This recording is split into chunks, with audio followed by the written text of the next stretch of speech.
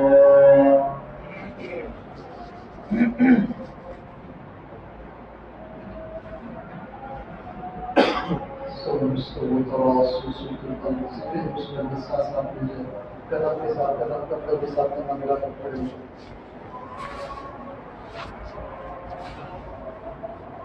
الله أكبر.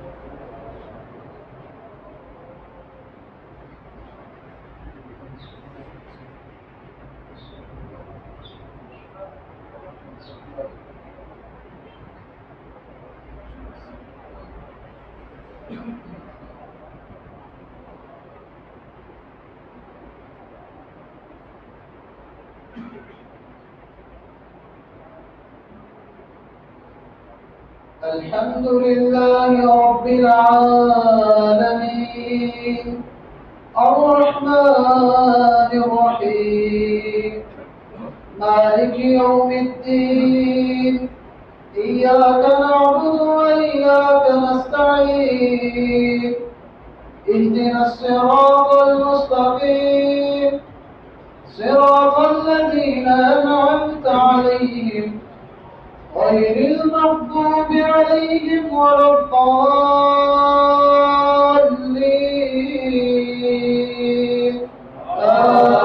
آمين. سبح اسم ربك الأعلى الذي خلق فسوى والذي قدر فهدى والذي أخرج المرعى فجعله غثاء نحوا سنقرئك فلا تنسى إلا ما شاء الله إنه يعلم الجهر وما يخفى ونيسرك لليسرى فذكر إن نفعت الذكرى سيذكر من يخشى ويتجنبها الأشقى الذي يصلى النار الكبرى ثم لا يموت فيها ولا يحيا قد أفلح من تزكى وذكر اسم ربه فصلى بل تؤثرون الحياة الدنيا والآخرة خير وأبقى إن هذا لفي الصحف الأولى صحف إبراهيم وموسى. الله أكبر.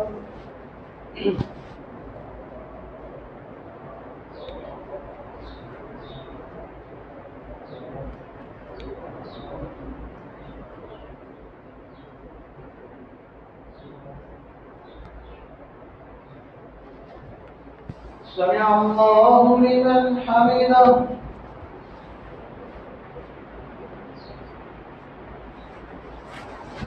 الله أكبر.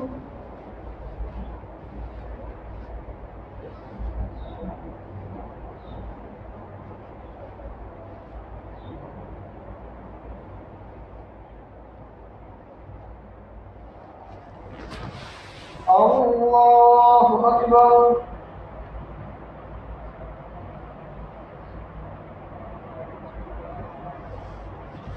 الله أكبر.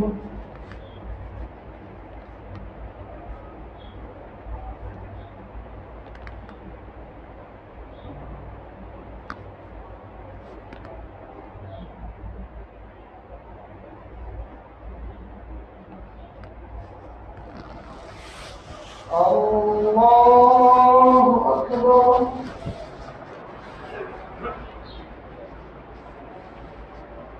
الحمد لله رب العالمين الرحمن الرحيم مالك يوم الدين إياك نعبد وإياك نستعين اهدنا الصراط المستقيم صراط الذين أنعمت عليهم غير المغضوب عليهم ولا الضالين.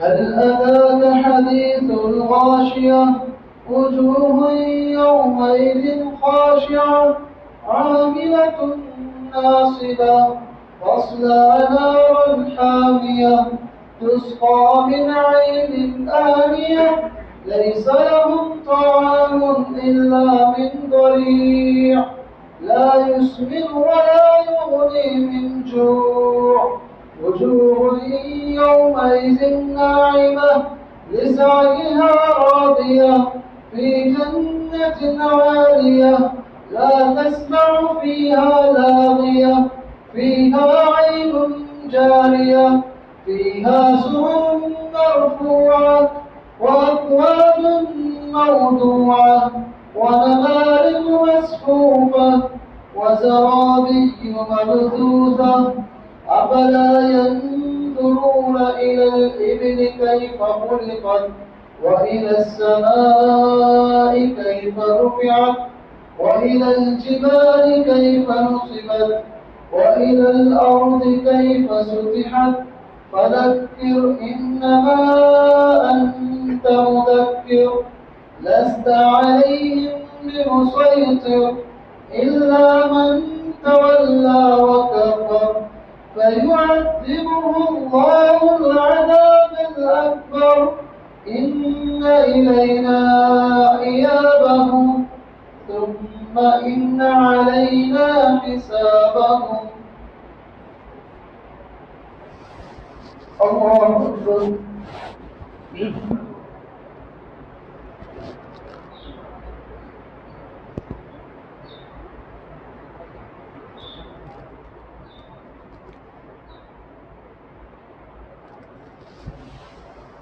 الله لمن حمده.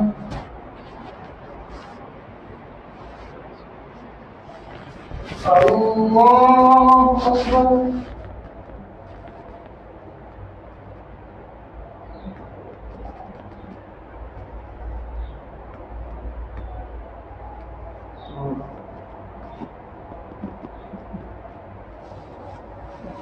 الله أكبر.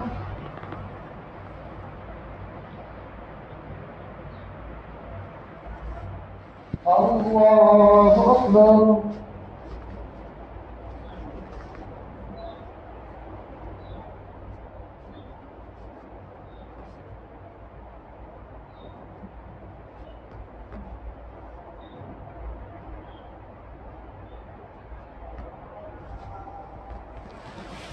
الله أكبر.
السلام عليكم ورحمة الله.